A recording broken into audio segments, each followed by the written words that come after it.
Bonjour, je suis ravie de vous retrouver pour cette guidance oracle astro pour le signe du bélier et les personnes ascendant bélier pour cette nouvelle année, pour janvier 2021.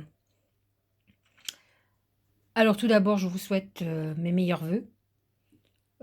Ça a été une année très, très éprouvante pour beaucoup de monde et certainement encore plus pour vous.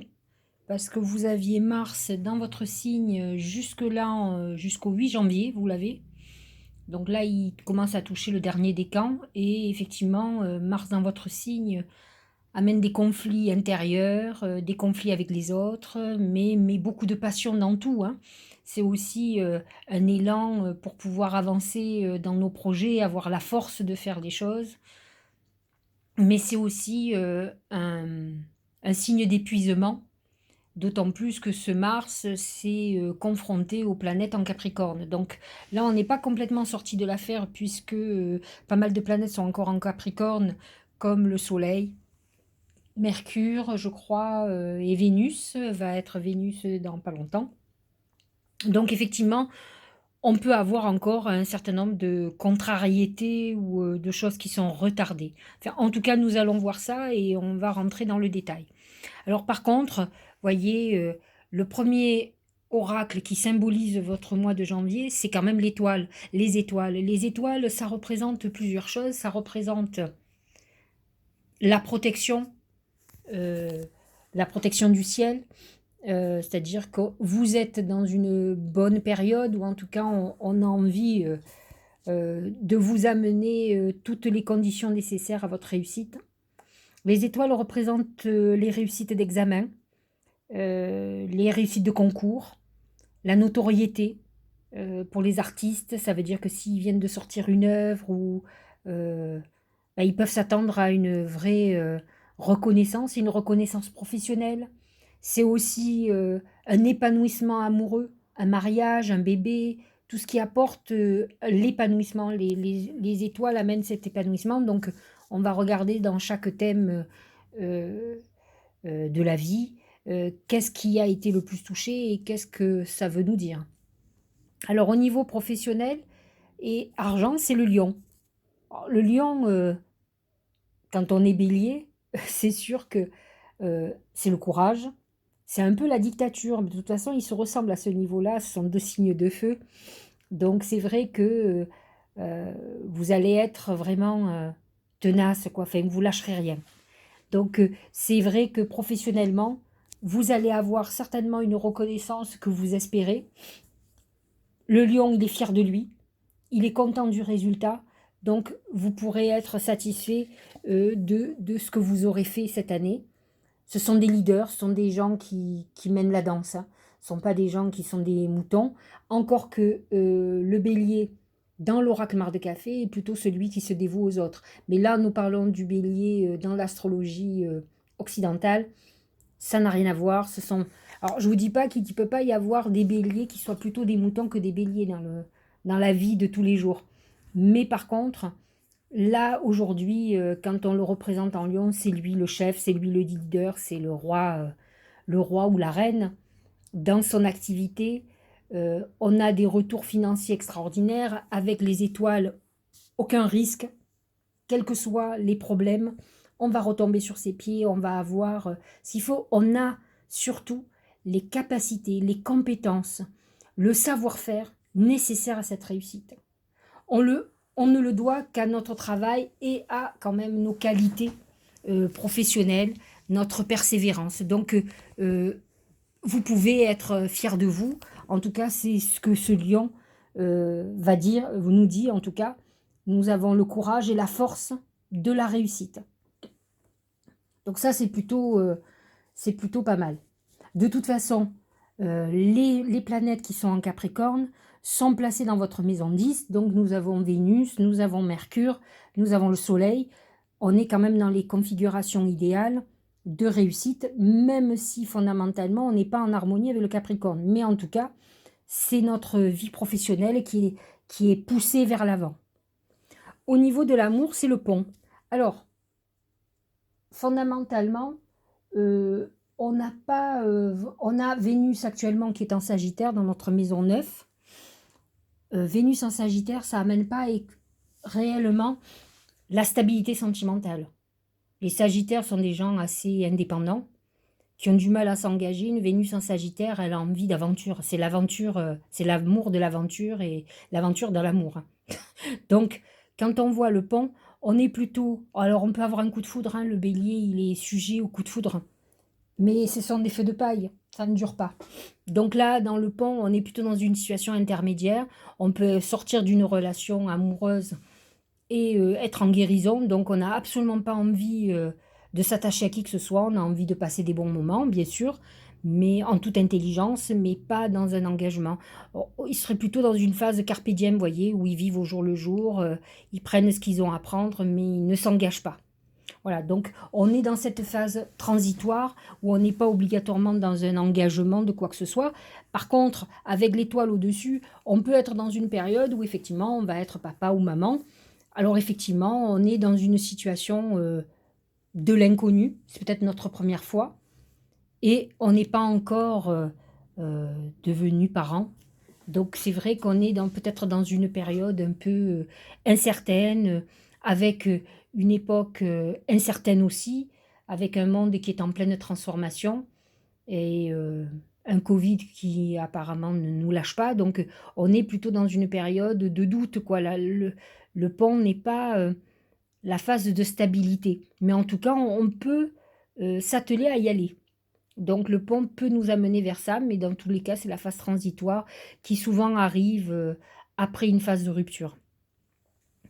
Au niveau de la santé, c'est le poignard. Le poignard représente les opérations. Il peut représenter ce qui coupe, c'est-à-dire une blessure. Ça peut être une fracture, une entorse. Donc attention aux accidents, aux choses brutales, euh, immédiates, qu'on n'attend pas. Donc c'est vrai que les béliers sont des gens impulsifs qui peuvent se retrouver dans une situation délicate. Donc c'est plutôt ça et qu'il faut voir. Avec Neptune en poisson en maison 12, faites attention sur temps de pluie. Faites attention en mer aussi si vous allez, malgré le temps, si vous allez en bord de mer ou sur un lac ou à la montagne, etc., à la neige, vous pourriez avoir un accident puisque Neptune en poisson, c'est l'eau. L'eau, que ce soit la neige, la glace, voilà, faites très attention à ne pas avoir un problème à ce niveau-là. Et de toute façon, les béliers sont bien connus, ce sont des casse-cou. Au niveau du Tao, la commissure des lèvres. Alors, nutrition, santé, bien-être, rapport aux autres, restauration de l'équilibre, substantation du corps et de l'esprit et de l'âme. Là, on nous parle de tout ce qui est plutôt alimentaire et santé. Il est bien évident que les béliers sont des gens en principe sportifs, mais avec une longue période de Mars dans leur signe, comme je vous l'ai dit au départ, ils doivent être très fatigués. Ils ont dû être sous pression. Alors, les béliers sont rarement des gens qui ont des problèmes de poids, mais en vieillissant, en faisant moins de sport, effectivement, ils ont pu compenser euh, cette pression permanente par des excès, quels qu'ils soient, alimentaires, boissons ou autres. Donc, on vous dit attention, attention à ce que vous mangez, à ce à quoi vous vous nourrissez. C'est marrant, c'est un peu le thème de la pleine lune qui va y avoir le 30 décembre. C'est l'opposition entre le soleil en Capricorne, la lune en Cancer. C'est un peu de quoi est-ce que je me nourris. Euh, donc, faites attention à votre alimentation et à votre santé. En tout cas, c'est ce qui vous est dit.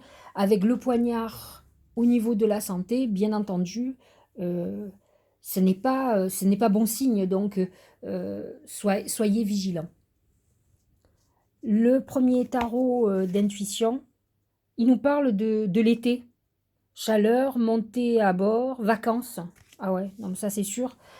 Comme je vous expliquais, avec cette phase où vous avez dû être très sollicité, avec ce Mars en bélier dans votre signe qui s'est mis en désaccord avec toutes les planètes, hein, avec Saturne, avec Jupiter, avec Pluton encore actuellement, hein, d'ailleurs, il est en carré avec Pluton. Effectivement, vous ne pouvez qu'avoir besoin, vous devez être épuisé, vous avez besoin de vacances. Donc quand on vous dit ça, on vous dit vous avez peut-être besoin de soleil. Alors effectivement, c'est compliqué actuellement de prendre l'avion et de partir en vacances, euh, ça- puisqu'on est quand même limité au niveau de l'espace. Mais par contre, vous avez besoin quand même de repos, donc profitez de cette période de fête et n'hésitez pas, tant pis, à reprendre des vacances derrière, parce que la santé, et c'est ce que vous dit d'ailleurs le Tao, de prendre soin de vous. Donc attention, euh, prenez des vacances, mais prenez du repos. Faites pas la fête du matin au soir, c'est pas ça qui vous est dit. On vous dit plutôt de rentrer dans une phase plutôt de retraite, de repos, de méditation, de soins énergétiques, voilà, de quelque chose qui vous apaise et qui vous repose. L'autre oracle de l'intuition, il vous parle de revirement. Vous êtes beaucoup plus puissant que vous ne l'imaginez. Cette capacité vous permet de transformer le négatif en positif. C'est ce que je vous disais, vous, avec les étoiles et avec cette puissance de Mars en bélier que vous avez quand même jusqu'au 8 janvier. Ce n'est pas que négatif, vous pouvez avoir beaucoup de pression en vous, mais fondamentalement, ça vous apporte aussi une puissance et une force. Vous avez l'oracle du lion qui vous dit que vous avez cette puissance en vous. Donc, il y a un côté créatif, créateur de sa vie. Vous avez pas peur d'y aller, de vous lancer, de prendre des risques. Donc, on vous dit que ça sera payant. Donc, laissez-vous porter vers votre enthousiasme et allez de l'avant. Euh, les planètes ne sont pas contraires, bien au contraire. En plus, vous avez Saturne et Jupiter en maison 11. C'est quand même la maison de la protection, de vos aides, des aides, de vos appuis. Euh, Vous aussi, à la nouvelle lune du 13 janvier, comme les poissons, avec Jupiter et Saturne dans votre maison 1, maison 11, vous avez tout intérêt à faire des vœux à la nouvelle lune, parce que ça sera des vœux qui seront à coup sûr réalisés. Et avec les étoiles qui sont le symbole de votre mois de janvier, vous pouvez être sûr qu'il y a de la magie dans l'air pour vous. Nous allons clôturer avec l'oracle de Gaïa. C'est l'attachement, lâcher prise, contrainte, peur. Alors, l'oracle d'intuition vous disait qu'il y avait un revirement de situation, qu'en fait, vous n'étiez pas conscient de cette puissance que vous aviez en vous. Là, on nous parle d'attachement, on nous dit de lâcher prise. Peut-être avez-vous des responsabilités ou quelque chose qui vous tient comme un boulet au pied. Il va falloir que vous vous libériez de vos obligations, euh, de vos peurs, de certaines choses qui vous empêchent d'avancer. Vous avez besoin, euh, vous êtes lié par quelque chose qui vous empêche d'agir. Mais aujourd'hui, comment dire, ça annule toute cette énergie et toute cette chance que vous avez. Donc il est temps de vous libérer de certaines choses. De toute façon, aujourd'hui, fondamentalement, les oracles vous disent que vous devez être votre priorité. On vous parle de santé, de repos. Peut-être avez-vous trop de fardeau sur vos épaules. Il va falloir vous délester et utiliser cette énergie pour avancer. Et non pas pour tenir le choc. Parce que, effectivement, si la charge est lourde, vous avez beau avoir beaucoup d'énergie, mais vous arrivez à l'épuisement. C'est ce qu'on vous dit. On vous parle de vacances, qu'il y avait un besoin de vacances. Donc, il est important de vous libérer de vos peurs, de vos contraintes, de la lourdeur de votre vie pour pouvoir avancer. Vous êtes dans la phase idéale pour le faire. Avec les étoiles, vous êtes protégé pour avancer. Voilà, j'espère que ça vous aura éclairé. Je vous dis à la fin du mois pour parler du mois de février. Dans quelques jours, je vais vous mettre les prédictions, qui sont une guidance oracle astro pour votre année 2021. Et certainement, je ferai une vidéo pour mes prédictions pour la France. Je vous souhaite une très très bonne année, empreinte de liberté et de réalisation. Je vous dis à très bientôt.